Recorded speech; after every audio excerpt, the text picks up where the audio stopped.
ಕಾಂಗ್ರೆಸ್ನಲ್ಲಿ ಅಲ್ಪಸಂಖ್ಯಾತರ ವಿರುದ್ಧ ಯಾವಾಗ ಕ್ರಮವಾಯಿತು ಅಂದರೆ ಅಲ್ಪಸಂಖ್ಯಾತ ನಾಯಕರ ವಿರುದ್ಧ ಯಾವಾಗ ಕ್ರಮವಾಯಿತು ಸಚಿವ ಜಮೀರ್ ಅಹಮದ್ ಖಾನ್ ಕೂಡ ಜೆಡಿಎಸ್ಗೆ ಹೋಗ್ತಾರೆ ಎನ್ನುವಂಥ ಗುಲ್ಲೆದ್ದಿತ್ತು.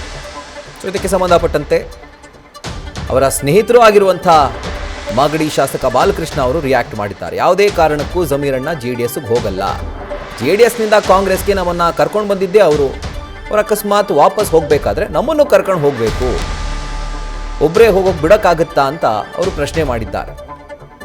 ಸೊ ಅವರು ಜೆಡಿಎಸ್ಗೆ ಹೋದರೆ ನಮ್ಮನ್ನೂ ಕರಿಬೇಕು, ಮಾತಾಡಿ ಕರ್ಕೊಂಡು ಹೋಗೋದು ಅವ್ರ ಜವಾಬ್ದಾರಿ. ಈ ಥರ ಪ್ರೀತಿ ಮಾರ್ಮಿಕವಾಗಿ ಇಂಟ್ರೆಸ್ಟಿಂಗ್ ಆಗಿ ರಿಯಾಕ್ಟ್ ಮಾಡಿದ್ದಾರೆ.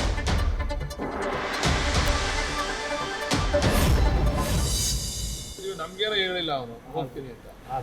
ಈಗ ನಮ್ಮನ್ನ ಕಾಂಗ್ರೆಸ್ ಕರ್ಕೊಂಡ್ಬಂದವನು ಅವನೇನೆ. ನಾವು ದಳದಲ್ಲಿದ್ದಾಗ ಬೇಡಪ್ಪ ನಾವು ಕಾಂಗ್ರೆಸ್ ಹೋಗೋಣ, ಇಲ್ಲಿ ಯಾಕೋ ಸರಿ ಇಲ್ಲ ಅಂತ ಕರ್ಕೊಂಡ್ಬಂದವನು ಅವನೇನೆ. ಈಗ ವಾಪಸ್ ಹೋಗ್ಬೇಕಾದ್ರೆ ನಮ್ಮನ್ನು ಕರ್ಕೊಂಡು ಹೋಗ್ಬೇಕು ಅವನು. ಒಬ್ಬರು ಹೋಗ್ಬಿಡ್ತಾನ. ಈಗ ಬಂದವ್ರನ್ನೆಲ್ಲರೂ ಒಟ್ಟಿಗೆ ಕರ್ಕೊಂಡು ಹೋಗ್ಬೇಕು, ಅವ್ನ ಜವಾಬ್ದಾರಿ ಅಲ್ವಾ. ಕರ್ಕೊಂಡ್ ಬಂದ್ರು ಅವನು ಈಗ ಕರ್ಕೊಂಡು ಹೋಗ್ಬೇಕಾದ್ರೆ ಎಲ್ಲರೂ ಮಾತಾಡಿ ನಮ್ಮ ಜೊತೆ ಕರ್ಕೊಂಡು ಹೋಗ್ಬೇಕು ಅವನ್ನ. ಅವ್ನು ಕರೆದ್ರೆ ಮಾತಾಡ್ತೀವಿ. ಆಮೇಲೆ ಸಾಧಕ ಬಾಧಕ ತೀರ್ಮಾನ ಆಗ್ಬೇಕಲ್ಲ. ಅಲ್ಲೇನ ನನ್ನನ್ನು ಉಪಮುಖ್ಯಮಂತ್ರಿ ಮಾಡ್ತಾರ ಜೆಡಿಎಸ್ ನಲ್ಲಿ, ಏನ ತೀರ್ಮಾನ ಆಗ್ಬೇಕಲ್ಲ. ಅದೆಲ್ಲ ಸುಮ್ಮನೆ ಇಲ್ಲಿಂದ ಖಾಲಿ ಕೈಯಲ್ಲಿ ಹೋಗೋದು, ಖಾಲಿ ಕೈಯಲ್ಲಿ ಬರೋದು ಏನ್ ಪ್ರಯೋಜನ? ಜವಾಬ್ದಾರಿ ಅಂತೂ ಇದೆ ಸರ್ ಅವ್ರ ಮೇಲೆ. ನಮ್ಮನ್ನ ಕರ್ಕೊಂಡ್ಬಂದವನು ಅವನೇನೆ, ಇಲ್ಲಿಗೆ ಕಾಂಗ್ರೆಸ್ ಕರ್ಕೊಂಡ್ಬಂದವನು ಅವನೇನೆ, ಈಗ ಕರ್ಕೊಂಡು ಹೋಗ್ಬೇಕಾಗಿರೋನು ಅವನೇನೆ, ನಮ್ಮ ಹತ್ರ ಚರ್ಚೆ ಮಾಡ್ಬೇಕಾಗಿರೋನು ಅವನೇನೆ. ಏನೋ ಆಗ್ಲೇ ಹೇಳ್ತಿದ್ದೆ ನಿಮಗೆ, ರಾಜಣ್ಣ ಅವರ ಮಾಟ ಮಂತ್ರದ ಹೇಳಿಕೆ, ಇದಕ್ಕೆ ಕುರಿತಾಗಿ ಕೂಡ ಅವರು ಮಾತನಾಡಿದ್ದಾರೆ. ರಾಜಣ್ಣ ಅವರೇ ಸಿಎಂಗೆ ಮಾಟ ಮಂತ್ರ ಮಾಡಿಸಿರಬೇಕು, ಈ ರೀತಿಯಾಗಿ ಅವರು ಟಾಂಗ್ ಕೊಟ್ಟಿದ್ದಾರೆ.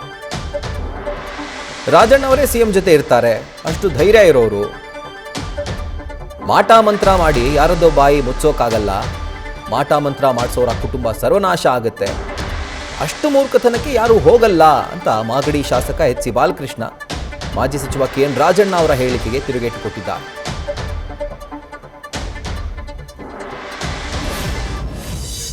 ಮಾಟ ಮಂತ್ರ ಮಾಡೋ ಶಕ್ತಿ ಇರೋ ರಾಜಣ್ಣ ಅವ್ರ ಒಬ್ಬರಿಗೆ, ಯಾರಿಗೂ ಇಲ್ಲ ಆ ಶಕ್ತಿ. ಏನಾದ್ರು ಅವರು ಸಿಎಂ ಅವ್ರಿಗೆ ಯಾರು ಆಪ್ತಿರ್ತಾರೆ ಅವರೇ ಮಾಡ್ಬೇಕು ಮಾಟ ಮಂತ್ರ, ಬೇರೆ ಯಾರು ಮಾಡ್ಸಕ್ಕಾಗಲ್ಲ. ಅಂದ್ರೆ ಅವ್ರ ಬಗ್ಗೆ ತಿಳ್ಕೊಂಡಿರ್ತಾರಂತ ಅರ್ಥ. ಮಾಟ ಮಂತ್ರ ಮಾಡಕ್ ಬೇರೆಯವ್ರು ಮಾಡೋರು ಬಿಡ್ತಾರ ಸಿಎಂ, ಇವ್ರು ಮಾಡೋರು ಅವ್ರೆಲ್ಲ ಕ್ಷಮೆ ಇರ್ತದೆ ಅವ್ರಿಗೆಲ್ಲ. ಈ ಅಧಿಕಾರ ಹಂಚಿಕೆ ಅಂತ ಸಂದರ್ಭದಲ್ಲಿ ಈ ತರದ ಗಂಭೀರವಾದ ಆರೋಪಗಳನ್ನ ಮಾಡ್ತಾ ಇದ್ದಾರೆ ಸರ್. ರಾಜಣ್ಣ ಅವರು ಮಾತುಗಳನ್ನ ನೀವು ಅಷ್ಟೊಂದು ಸೀರಿಯಸ್ ಆಗಿ ಪರಿಗಣಿಸಿದಿರ ಅಂದ್ರೆ ನಾನು ಅದಕ್ಕೆ ಉತ್ತರ ಕೊಡ್ಲಿಕ್ಕೆ ಸಾಧ್ಯ ಇಲ್ಲ. ಮಾಟ ಮಂತ್ರ ಕ್ಯಾಶುವಲ್ ಆಗಿ ಹೇಳಿದ್ದಾರೆ ಅಂತ ಕಾಣಿಸ್ತಿದೆ, ಜನರಲ್ ಆಗಿ ಮಾತಾಡಿದ್ದಾರೆ ಅಷ್ಟು ಬಿಟ್ರೆ ಆ ತರ ಮಾಟ ಮಂತ್ರ ಮಾಡಿ ಅಧಿಕಾರ ಕಸ್ಕೊಳ್ತಕ್ಕಂಥದ್ದು, ಅಧಿಕಾರ ಕೊಡಿಸ್ತಕ್ಕಂಥದ್ದು ಆ ಕಾಲ ಹೋಯ್ತು. ಈಗ ಯಾವ ಮಾಟ ಮಂತ್ರ ನಡೆಯಲ್ಲ. ಈಗ ಸಿಎಂ ಅವ್ರು ಮಂಕಾದಂಗೆ ಕಾಣಿಸ್ತಾ ಇದೆ ಸರ್ ನಿಮಗೇನಾದ್ರು? ಇಲ್ಲಪ್ಪ, ನಮ್ಗೇನು ಆಕ್ಟಿವ್ ಆಗಿದಾರಪ್ಪ, ನಿಮ್ಗೆ ನಂಗೆ ಕಾಣಿಸ್ತಾ ಇಲ್ಲ. ನಿಮ್ಗೆ ಮಾಧ್ಯಮದವ್ರಿಗೆ ಅಸಹಾಯಕರಾಗಿದ್ದಾರೆ ಅಂತ ಅವ್ರ ಆಪ್ತರು ಹೇಳ್ತಾ ಇದಾರೆ, ನಾವಲ್ಲ. ನಮ್ಗೆ ಅವ್ರ ಆಪ್ತರು ಹೇಳ್ತಾ ಇದ್ರೆ ಅವ್ರ ಆಪ್ತರ ಕೇಳ್ಬೇಕು ನೀವು. ನಾವು ಕೂಡ ಸಿಎಂ ಅವ್ರ ಆಪ್ತರೇ, ನಮ್ಮನ್ನ ದೂರ ಮುಡುಗಿದ್ದೀರಾ ನಮ್ಮನ್ನ? ಅದಕ್ಕೆ ನಿಮ್ಮ ಸಿಎಂ ಆಪ್ತತೆಯಿಂದ ದೂರ ಮುಡುಗಿದ್ದೀರಾ ನಮ್ಮನ್ನ? ಇಲ್ಲ ಇಲ್ಲ ನಾವು ಆಪ್ತರು ಇದೀವಿ, ಆತರ ಏನ್ ಕಾಣಿಸ್ತಾ ಇಲ್ಲ.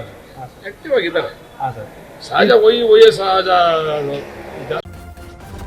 ನ್ಯೂಸ್ ಫಸ್ಟ್ ನಿರ್ಭೀತಿಯಿಂದ ನಿಮ್ಮ ಪರವಾಗಿ.